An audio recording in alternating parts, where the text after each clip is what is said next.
That particular night, there was an unusual tension in the air, a type of quiet apprehension that your instincts sense before your mind catches up. I recall fiddling with my watch as I sat in the car, verifying the address Tara had texted me. I hadn't visited her new place yet, but she had been talking it up all week. Dress nicely, the message read. Believe me, it'll be worth it. I assumed it was a small birthday gathering. Just me, Jenny, and a few close friends. However, when Jenny called off at the last minute, citing a headache and promising to join me later after a nap, a knot formed in my stomach. Despite this, I tried to suppress my concerns, which had become my recent habit regarding her. I parked a block away, walked slowly. The spring night was balmy, brimming with the kind of vibrant energy that makes one feel as if anything could transpire. Unbeknownst to me, this was indeed the case. As I approached Tara's door, I noticed it was ever so slightly ajar. Loud music echoed from within, and laughter filled the air. Glasses clinking, someone shouted my name as I swung open the door. Surprise! Flashes lit up, confetti cannons popped. I blinked, dazed. It was a bustling party, over 20 people jammed into the living room, some I hadn't seen in ages. Matt was filming with a grin. Tara sprinted towards me with a drink. Everything seemed to slow down. I scanned the room, forcing a smile, feigning like my mind hadn't just momentarily shut off. And that's when I spotted the couch. Matt and Jenny were nestled against the far wall. Jenny, in a dress I hadn't seen before, her legs casually draped over a man's lap. His hand on her thigh, hers in his hair. Laughing, oblivious to my presence, they were too engrossed in their private moment. I remained frozen, unmoving, watching the spectacle unfold just feet away. Jenny's gaze shifted towards Matt as his phone descended gradually. Her smile swiftly dissipated into a nearly comical expression. She remained motionless initially, fixing me with an intense stare and slightly gaping jaw, as though her thoughts had momentarily frozen. The man beneath her seemed bewildered, glancing back over his shoulder. A soft, "Oh no," echoed through the room. Jenny abruptly stood up, apparently scorched by the couch, making hurried, jerky adjustments to her dress. The man followed suit more leisurely, wiping his hands on his jeans. I remained frozen in place, still clutching the gift bag I had brought. There was an awkward silence, during which my old college roommate Kevin appeared about to sink into the floor. Matt switched off his phone, and Tara murmured something quietly to someone behind her, eyes wide. And Jenny, she eventually spoke up. "You're early," she said, as if I had just burst in on her wrapping my present. "Early." That was her response. It wasn't an apology, nor was it a defense of the situation. Just a simple, "I'm cold, you arrived prematurely." I chuckled, not a polite or hysterical laugh, but a sharp, loud, awkward one that echoed through the room. "You could have synchronized your betrayal better," I stated loudly, more than I intended. The man remained silent, squirming uneasily. I turned towards him. "What's your name?" I inquired. "Let's proceed." Strangely composed, he looked at Jenny as if she were there to shield him.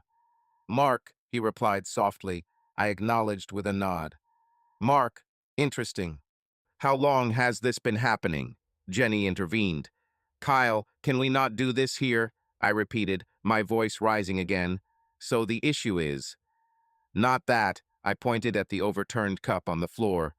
"Not you grinding on some guy in front of many of our friends. It's not what it seems," she finally explained, which only caused me to laugh once more. "You had your tongue in his mouth, Jenny," she admitted, causing another fit of laughter. "Did you supply essential oxygen?" Your eyes narrowed suspiciously. "You can't feign innocence. You've been distanced for months, neglecting our bond, prioritizing work over us. What did you think I would do in this situation?" There it was, the excuse, the justification, the blame-shifting game. And yet, you still carried the scent of another man. I took one final glance around the room. Everyone shared a look of pity, discomfort, and quiet intrigue. They remained silent, merely standing there, sipping drinks, watching an unhurried car accident unfold. I nodded slowly. "All right," I replied. "Fine, good party. I'm just leaving now. Have fun with your night." And I exited. No one joined me, except the whisper of her voice calling my name. Not aggressively, but softly, tinged with guilt. I did not turn back then. Instead, I aimlessly drove that night, windows down, the cold breeze biting at just the right spot to keep me from breaking down completely. I didn't weep. Not there, not yet. Grasped tightly onto the steering wheel, it seemed like the only thing anchoring me to reality. The mocking gift bag remained untouched in the passenger seat. Inside was a card I hastily penned the previous night, containing a trite message about how she had improved my life, how each day felt like a blessing that she chose me. I didn't read it. I didn't discard it. Instead, it remained there. Found myself parked in a grocery store lot at midnight, staring at the glimmering lights of a 24-hour deli. Spent over an hour contemplating, revisiting each confounding event from the past few months that defied logic. Her surreptitiously hiding her phone during dinner, the mysterious scent of an unfamiliar cologne on her garments, the sudden change in her demeanor, instigating arguments without provocation. The red flags were evident. I chose to ignore them. Perhaps I appeared foolish. Sitting alone in the darkness, with a party hat still affixed to my head from the celebration I never partook in. Eventually, I drove home. Our house, my house. Feeling distinct upon entry, it was cold, vacant, and abnormally silent. I hadn't anticipated finding her there, but she was present. Perched on the edge of the couch, she remained in her red dress, attempting to maintain her composure as if she hadn't just been discovered dancing intimately with another man in full view of a crowd of 24. Her makeup was disheveled, not from tears. I believed she lacked the courage to cry, but rather from the tumult of trying to justify her actions to people who no longer wished to listen. "You departed," she said, focusing on that aspect. "You remained," I countered, closing the door gently behind me. "With him." She rose, crossing her arms, the typical stance she assumed. "Deity," I muttered, recognizing this posture all too well. "I had instructed him to depart once you left. I hadn't anticipated such an outcome." "What outcome?" I demanded to know. "Did you think I'd stroll in, see you locked in a passionate kiss with another man, and respond with a cheerful 'here's a cupcake'?" Her countenance flinched at that remark. "Excellent," I said, desiring her to feel that pain. "I made a mistake," she admitted. I gave a curt nod, keeping my gaze on her. "Yes, you did." A lengthy pause ensued before she offered a statement I hadn't anticipated. "But we both have issues, Kyle. You haven't exactly been around lately." Surprised, I blinked. Was that her counterargument, her justification? "I work, come home, ask about your day, Jenny, and try to make plans," she continued. "It was you who began shutting doors. I didn't keep a secret life hidden under a red dress." Sitting back down, she rubbed her temples. "It wasn't a second life," she stated firmly. "Really?" I approached her, snatching the remote from the coffee table. "For how long?" "Don't lie," she cautioned. Another pause. "Too long." "3 months," she murmured. My heart jolted at her words. "You brought him to my birthday party." I didn't scream it, but the words carried their own weight. "He wasn't supposed to be there." Paraphrased. "I made a mistake," she conceded. I acknowledged with a nod while maintaining eye contact. "Yes, you did." There was an awkward silence before she retorted with something unexpected. "But we both have been distant lately, Kyle." I blinked, taken aback by her response. "I work, come home, ask about your day, and make plans," she explained. "It's been you who distanced yourself. I didn't hide a double life under a red dress." She sat down, rubbing her forehead. "It wasn't a double life," she insisted. "Really?" I walked up to her, taking the remote off the coffee table. "How long has this been going on?" "Don't lie," she warned. After a brief pause, she answered, "Too long." 3 months, she whispered. My heart skipped a beat at her words. "You brought him to my birthday party." I didn't raise my voice. The words held their own impact. He wasn't meant to be there. "At your husband's surprise party, your boyfriend unexpectedly arrived, didn't he?" I mentioned it wasn't the ideal evening. "But you seemed pleased with your outfit, didn't you?" That comment hit home, her jaw clenched. I moved to an adjacent chair, keeping a distance. The one we'd always teased was uncomfortable became comfortable now. I found solace in its stiffness. I scrutinized the floor, noticing every knot and scratch, reminding me of our laughter during our impromptu living room redecorations. This room, once familiar, felt foreign. "You didn't seem surprised when I entered," I remarked softly. "You looked disinterested." I grew anxious. "You appeared indifferent. I didn't know how to react." I shook my head. "You didn't even attempt to conceal it." Another pause. "I apologize," she said. "No," was my response. "You've been caught." She rose again, this time deliberately. "What next?" I responded with a mordant laugh. Now, now I'll sleep in the guest room. You'll reside in guilt. And tomorrow we'll sort out how we untangle this predicament. Tonight, you aren't my wife. You forfeited that title on the couch at a gathering intended for my enjoyment. I abandoned you there, lonely in the same red dress you believed empowered you. That night, I sealed the guest room door. I wept then, not truly sleeping. Instead, I lay on the short guest bed, one arm shielding my eyes. The other hand tightly gripped the blanket as if it might slip and betray me too. The house was uncomfortably quiet, as though even the walls were holding their breath. Around 4 a.m., I heard tentative footsteps. They halted at the guest room door. I waited. Then came the gentlest knock. I didn't respond. Another knock, slightly louder. "Kyle," she murmured.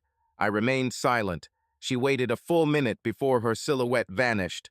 I heard the squeak of the floorboards as she retreated down the hallway. The sun rose indifferently, as it always does. In that heartless morning light, everything seemed more vivid and distinct.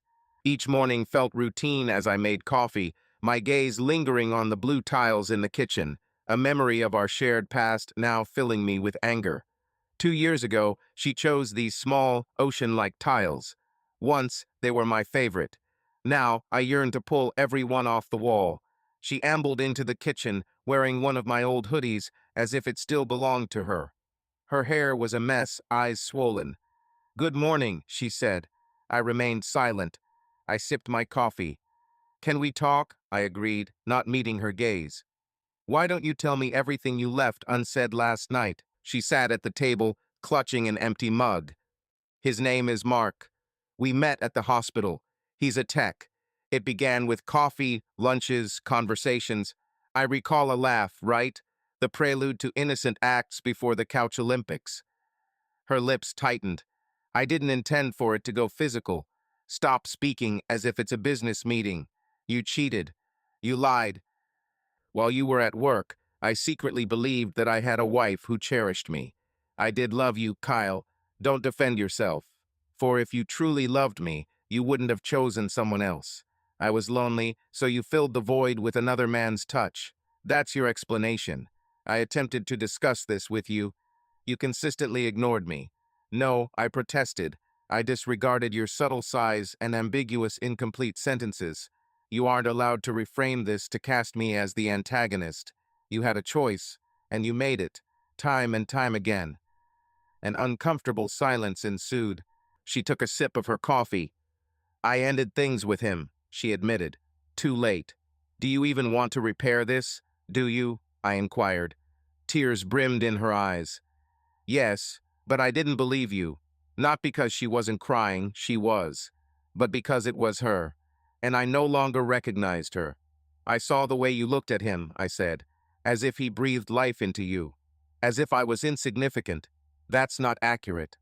Why were everyone in that room giving me such a knowing glance? It seemed they had prior knowledge, didn't they?" She hesitated, but said nothing. "Tara, Matt." No one responded. "You promised not to tell me," she whispered. "I thought I could put an end to it before it went too far. Too far was when you invited him into our lives. You remember that, don't you? You embarrassed me. I didn't think he'd be at the party. You were on his lap. I hadn't realized you were coming so early. You shouldn't have been that close to him." Her voice wavered. "I just didn't want to lose you. I lost you when you climbed onto him and ignored the presence of others." I stood up, my hands trembling now, not from the coffee. The pain is a mix of betrayal and disrespect. Either hurts worse. She looked at me with supplicating eyes. I swear I didn't love him. Does that make it better? No, but it's the truth. Great. That clears things up. You destroyed our marriage for no reason, she spat out, and then her expression changed, revealing anger and bitterness. Perhaps if you hadn't been so emotionally distant, I wouldn't have sought comfort elsewhere. I paused. There it was, the genuine Jenny, not the one who wept or apologized softly. This Jenny, this version, justified everything by playing the victim card. The one who would stab someone in the back and then scream when their blood stained her dress. I bypassed her, retrieved my keys, and headed for the door. Do you want to discuss this? Very well, we'll talk later. Right now, I need to find out if there's any part of me that doesn't feel like a fool. She didn't try to halt me this time, not because she respected my space, but because she was at a loss for words when she wasn't in control of the lie. I didn't travel far, just drove aimlessly. I made no phone calls and posted nothing online. I didn't play any music. Instead, I listened to the engine hum and my phone buzzing occasionally, which I left unattended in the car console. I wasn't ready to read the sympathetic messages from people who were likely partying the previous night, watching the events like a captivating reality show they couldn't tear their eyes away from. Eventually, I found myself at a park that Jenny and I used to visit when things between us were still harmonious, before the distance, before the secrets. I settled down at a picnic table as the wind nudged my jacket, and I stared vacantly into nothingness. My mind felt like a battlefield, each thought drowning out the next, every memory leading me to questions I didn't want answers to. I couldn't get that moment out of my head, her sitting on his lap, her expression careless, unapologetic, and comfortable, as if she had done this before and intended to do it again. Now she was sobbing in the kitchen, feigning ignorance about how things ended up this way. What caused my teeth to grind the most wasn't merely the act of betrayal, but her skillful manipulation of ambiguity. It seemed almost coincidental that she fell into another man's lap 3 times over a period of 3 months. It wasn't an affair, it was a pattern, a deliberate choice, repeated with Mark, with deceit, and with involving our friends in the cover-up. I couldn't decide whether I was more enraged at her or those who stood by and watched as events unfolded. By the time I checked my phone, I had 10 missed calls from Jenny and 3 messages. Jenny, come home. I'm sorry. I don't know what to do. Let's talk about this without shouting. Jenny, I made a mistake. I love you. Don't discard us. Discard this instead. The absurdity of that message nearly caused me to laugh again. She presented this as a choice I was making because of her error, not a result of it, as if I were the one surrendering. I chose not to respond. Initially, I desired clarity, which she wouldn't provide, as she was continuously reshaping the story in the moment. So I contacted Matt. He responded immediately. Hello, he said, his voice tinged with caution. I don't know what to say. For how long have you known? I inquired. A few weeks, he replied softly. I nodded silently to myself. So, when you extended the party invitation, I didn't realize he would be there, he stated swiftly. I believed she had ended it. I asked her to inform you. I pleaded with her to do so. But she just kept saying she needed time, and I thought it wasn't my place. It was my marriage. I understand. I made a mistake. I didn't want to be the one who caused the rupture. She was the one who destroyed it, I retorted. You simply handed her the matches. I apologize, Kyle. Yes, I said, ending the call. I do too. I drove home as the sun set, not because I wished to, but because I needed to confront her again. Not to argue, not even to listen. Instead, to face her once more, since I had to be positively certain that the woman I wed no longer existed. Upon opening the front door, my confirmation presented itself. She was on the couch with her phone, and upon seeing me, she rose, tears streaming down her face, as if expecting a reconciliation scenario. However, it was not to be. You need to leave, I stated. Her lips parted. Stop. I'm not playing this hot-cold game with you. You cheated. You manipulated. You included my friends. And now you're pretending it was just a mistake that we can resolve over coffee. She advanced. I panicked, all right? I felt like I was disappearing. like you no longer noticed me. Correct, I replied icily. So to feel recognized, you sat on someone else's lap. Got it, she retorted. You're not even trying to empathize. There's nothing to empathize with. You struck the match, Jenny. You allowed it to burn. And now you're angry that I didn't have a fire extinguisher. She scoffed. So that's it. Are you abandoning us? She questioned. There's no us, Jenny. It ended when you looked at me that night as if I was the one intruding. She wiped her eyes, took a deep breath. You're wrong, she asserted. No, I retorted, picking up my bag. You were the one who ended it. I'm merely choosing to no longer tidy up after you now. That night, I left again, not to our friends or a hotel, but driving until I found an empty space, a quiet place. There, on a firm mattress, I gazed at a plain ceiling devoid of history and memories. For the first time in weeks, I felt still, not healed, not all right, just still. The following morning broke in an unfamiliar quietness, not the tranquil kind, but the kind that amplifies the beating of one's heart.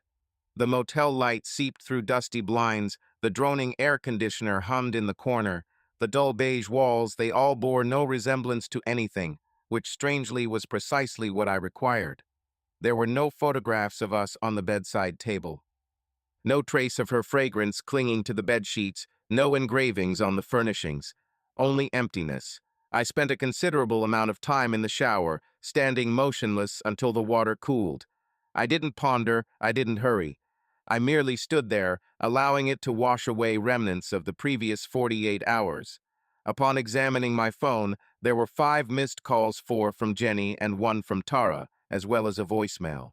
I listened to her message on speaker while seated at the modest motel desk, gazing out the window, Jenny's voice filled with sobs. I understand that you've abandoned me. I comprehend that I shattered everything. Yet, Kyle, if there is the slightest fragment of you wishing to converse, just speak. Please, I don't aim to mend things at this moment. All I need is to see you, to have you look at me and confirm that it's truly concluded. Don't escape from a motel room. Please. She wasn't mistaken. I was residing in a motel. I hadn't informed her of the location. I had no intention to. I chose not to delete the message, but I didn't call her back either. What could I possibly say? Still, I woke up believing she was next to me. Still, I reflexively grabbed my phone to send her a trivial meme. Even now, there remained a distasteful part of me wanting to check if she felt my absence. I loathed the fact that I cared for her. I despised how she could make me care, even after we parted ways. Later on, I met Matt for coffee. I needed to meet his gaze. Needed to verify if this situation seemed like a betrayal to him as well. We sat at our old haunt, where weekends were once synonymous with brunch, laughter, and inside jokes that felt eternal. Now, the space between us was as solid as concrete. Matt looked haggard, unshaven, his eyes bagged, guilt gnawing him from within. I should have informed you, he murmured, barely sipping his coffee. Yes, I replied, you should have. He nodded in agreement. No justification. No defense. I had assumed she would tell you about it. She promised she would. I raised an eyebrow in disbelief. You gave my wife a deadline to confess that she was cheating on me. Matt winced. When phrased thusly, Matt, how else could I phrase it? I never wanted to be the one to shatter your marriage. Instead, you were the spectator, while he was the active participant. His gaze fell, filled with remorse and emptiness. I apologize, friend. I truly do. Are you still in contact with her? I queried. He remained silent for a moment, and that silence spoke volumes. Indeed, I replied, rising. Thank you for the coffee. Hold on, Kyle. Don't discard everything over this. There's nothing left to discard, I retorted icily. It's already shattered. You were merely the one holding the broom. I departed, leaving him there, just as I had abandoned Jenny. Seemed I was now drawing boundaries that should have been drawn long ago. That evening, a message arrived from Rachel, Jenny's sister. We hadn't interacted much over the years, but she always seemed to favor me more than her own sister, it appears. Rachel, I'm not sure if you care, but Jenny is a wreck. She isn't sleeping. She's not eating. I'm informing you rather than causing discomfort. The message lingered in my sight for a prolonged period. My response was, she chose, now bearing the consequences. I do too. I hesitated to send it, instead deleting it. I shut down the phone entirely and remained motionless in the room. A full-length mirror opposite the bed confronted me. I gazed into it for a considerable time, hoping to see myself again. Not as the husband, not as the fool, but simply as Kyle. And truly, for the first time in days, I spotted someone I almost knew. Someone enraged, indeed, shattered, undeniably, but not obliterated, not defeated, not yet. 3 days after the party, I returned home, not to resume living there, far from it, but to gather my belongings. Fundamentals, some clothes, work essentials, my laptop, a few files I couldn't abandon on the desk. I sent her a text first, informing her of my arrival in the morning and requesting no interaction. She answered with just one word, all right. Upon arrival, her car was parked in the driveway, but the house remained quiet. Entering inside, it felt as though I had stumbled upon a crime scene. Everything appeared undisturbed, time frozen. A mug sat on the table from 2 days prior, my jacket still hanging on its hook, her cardigan carelessly thrown over a chair's backrest. Our wedding photo on display, perfectly aligned, as if nothing had shifted. Yet everything had transformed. She was in the kitchen when I entered, standing at the counter, barefoot, wearing the hoodie she often borrowed from me. Her hair was loosely tied back. She did not immediately turn to face me. Instead, she stood there, clutching a cup as if it anchored her. I passed by her without uttering a word, proceeding down the hallway into the bedroom. There, I began sorting through drawers, unearthing socks, shirts, sweatpants. My actions were mechanical and detached. Then, in her closet's rear, behind a box of Christmas lights, I discovered it, her old phone. 6 months ago, the phone she claimed was lost forever. My stomach churned. I scrutinized it for a brief moment, the display hazy and gritty. An artifact. Yet, something within me sensed that this device harbored more truths than her lips would ever reveal. I retrieved it. Upon my return, she was stationed by the living room, arms crossed as if sensing its presence, as if aware I had found it. "What's that?" she inquired softly. I met her gaze. "The phone you asserted was stolen." She remained silent initially. Later, then, I inquired coldly. "I didn't think you'd find it," was her reply, the edge of defiance in her voice. "If I powered it on, what would I discover, Jenny?" She questioned hesitantly. She knew, I could see it in her eyes, in every feigned display of vulnerability, every instance where she leaned on to me as if I was her savior. It wasn't love. It was manipulation. She craved to be the focal point, even her own guilt. "Did you truly care for me?" I inquired, taken aback by her response. "What are you talking about?" "Just a straightforward question," I replied. Her eyes brimmed with tears once more. "Yes, of course." "Then why does your actions imply the contrary?" She moved closer, her hands extended as if grasping for something intangible. "I became lost," she murmured. "At some point, I stopped knowing how to communicate with you. I felt unseen, so instead, I opted to use someone else's company." She flinched, but I showed no concern. I wanted her to feel it. "I implored you to talk to me, Jenny. I asked you repeatedly if there was something wrong, and you lied over and over again. I didn't want to wound you. You didn't want to be discovered. And then I said it, the one thing I hadn't dared say until that moment. I can no longer trust you. Not a little, not even in parts." This struck her deeply. Her legs trembled slightly, and she sat down on the couch without uttering a word. "Are you planning to keep this secret?" I queried, my voice coldly malicious. "First, reveal who else was involved." She gazed at me uncertainly. I moved closer. "Was it only him?" Her mouth gaped slightly. She paused, hesitating. In that pause, I realized. I took a step back, my breath catching. "Goodness, I didn't intend for it to escalate like this," she blurted out. "It was in the past, Mark. It was only a couple of instances. It meant nothing." "Halt. Now I'm speaking truthfully." "No," I barked back, raising my voice. "You're speaking out of desperation now. That's not the same thing." She was sobbing fully now, but I felt nothing. Only a hollow pain in my chest and a deafening silence in my ears remained. I reached for my old phone in my pocket, gripping my duffel. "Kyle, please don't see me as the villain." I paused at the door, not looking back. "I don't see you as the villain," I whispered. "I see you as unfortunate." And then I left, with no grand exit or slammed doors. Just me, finally walking away from a deception that had dwelled in my home long before I ever crossed the threshold on my birthday. It was over. Now I had the evidence. I didn't activate the phone until later that night. I waited until I was secluded, parked at the edge of an empty lot with a view overlooking the city, high enough for the lights to resemble stars and the quiet to silence any noise within me. There, clutching the wretched little rectangle, I pondered whether I truly desired knowledge. Yet I needed the truth, even if it fractured my ribs. The screen was inert, but a swift search revealed that the model could still be charged. So I purchased an inexpensive cable from a 24-hour gas station, connected it to my vehicle, and waited. Upon witnessing the Apple logo illuminate the screen, I felt my stomach churn as if anticipating the revelation. When the lock screen emerged, devoid of any password. She hadn't anticipated me discovering it. Or perhaps she had forgotten its existence, hidden away beneath holiday decorations like the past would eventually decay and resurface. The phone, aged yet filled with messages, all of them saved. Mark wasn't the first, he was the third. There existed a man named Caleb, text conversations dating back nearly 8 months.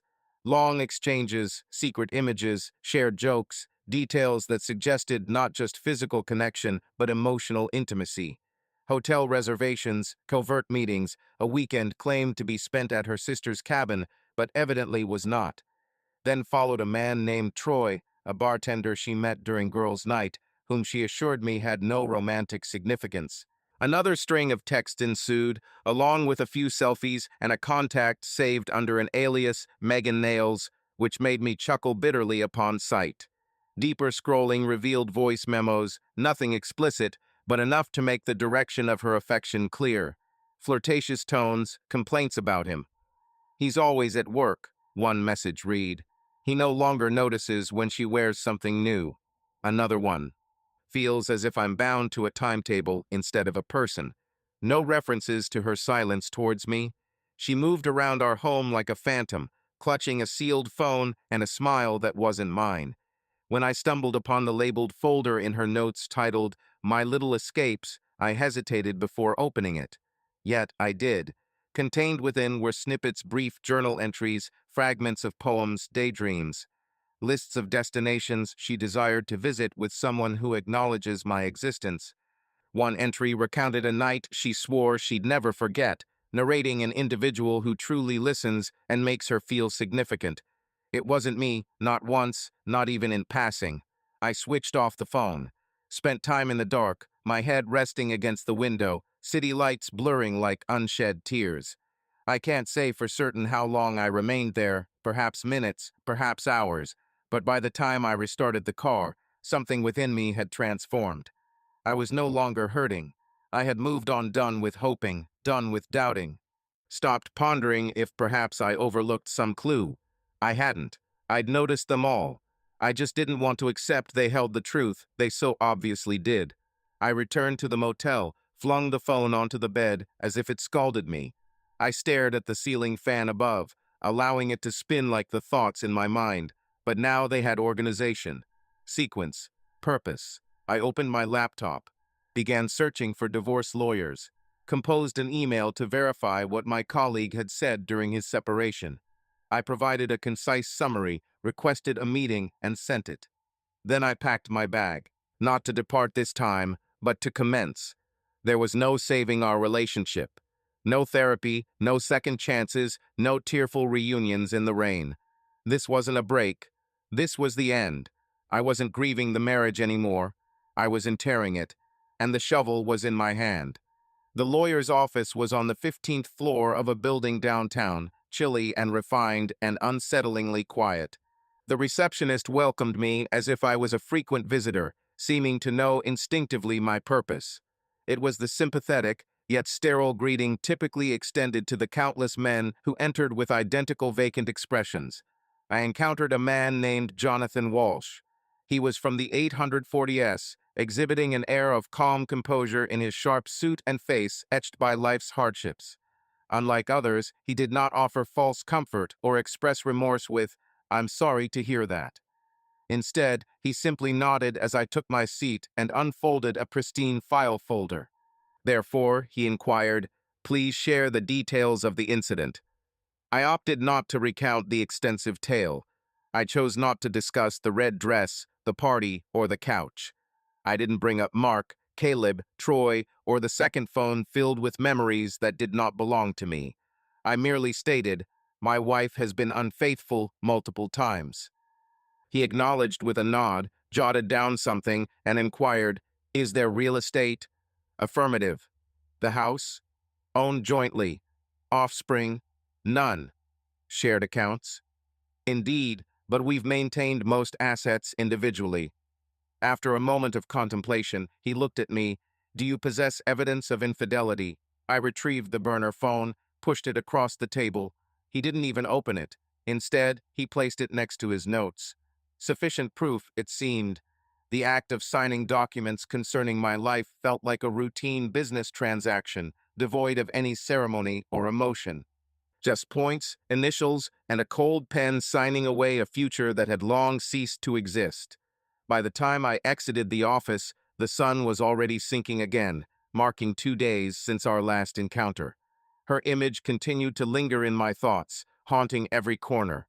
Returning to the motel, I gathered my belongings, checked out without a second thought. I could no longer stay there. It had served its purpose, providing me space.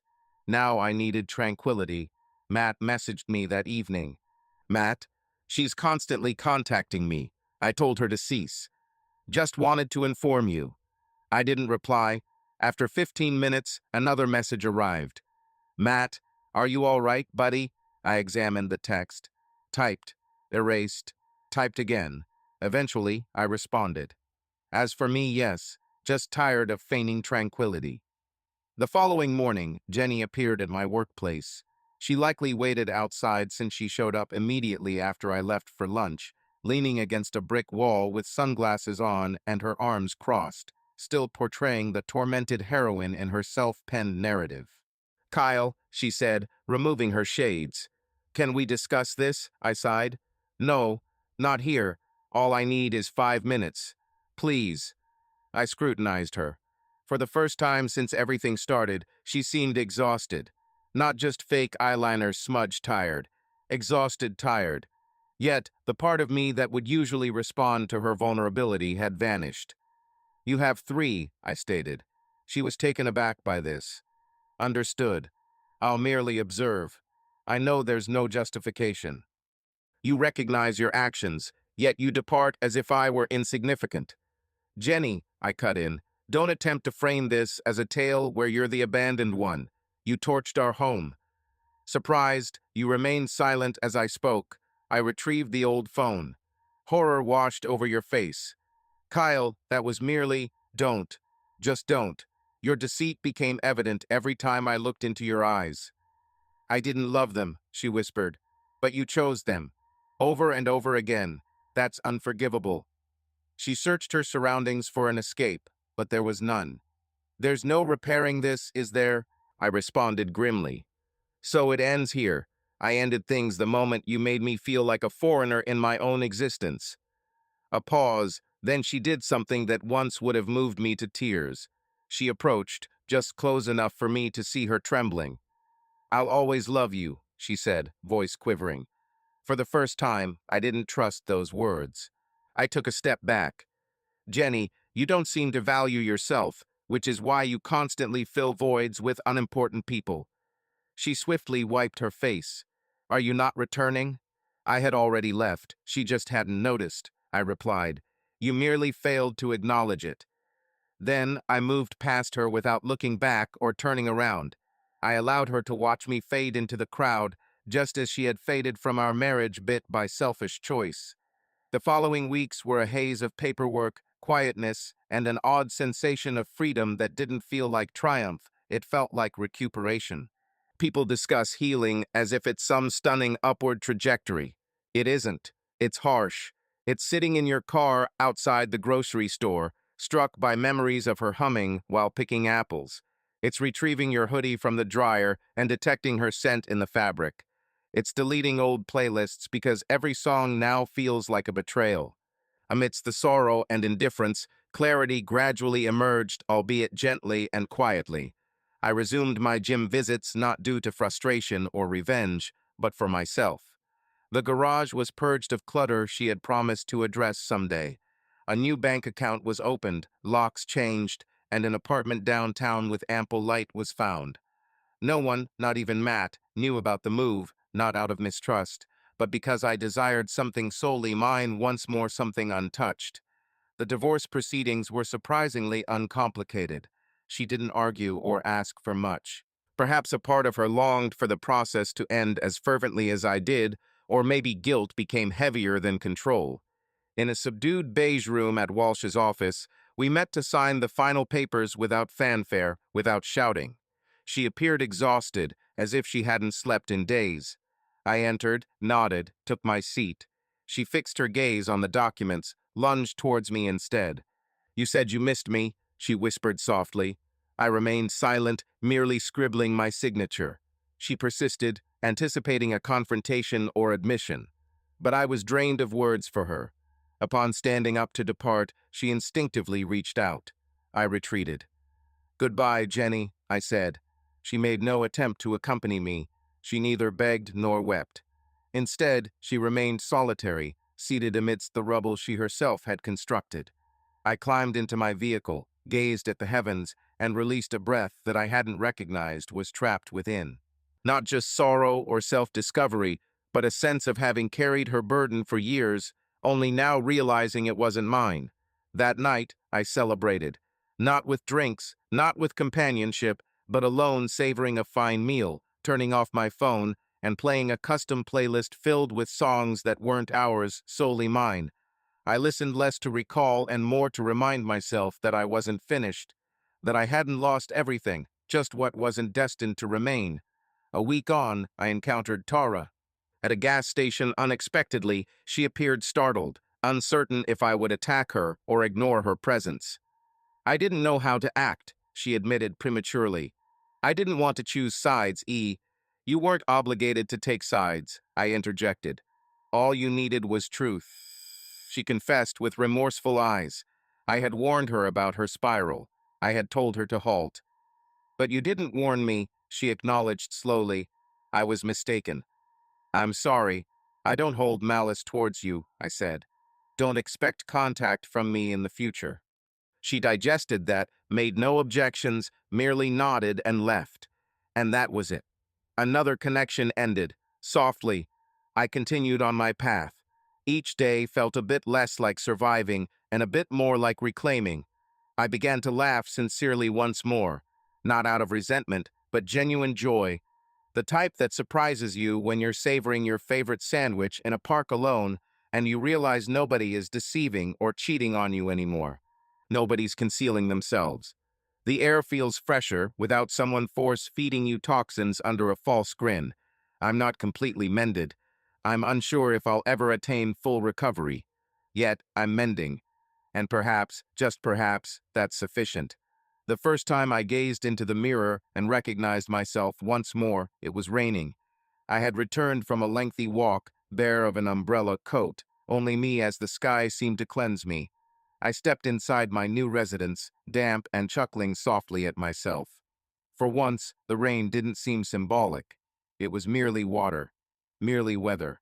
I discarded my sodden hoodie, inspected my reflection in the bathroom mirror, and there he was, me. Not the remnant of a spouse, not the man betrayed, not the fellow ridiculed at that gathering. Simply Kyle. I didn't appear more robust. I didn't seem wiser. I seemed lighter, as if I'd finally laid down something I shouldn't have been carrying in the first place. It's astonishing how long one can wander while sporting another's mold of you, adjusting, contorting, and minimizing to suit their preferred shape.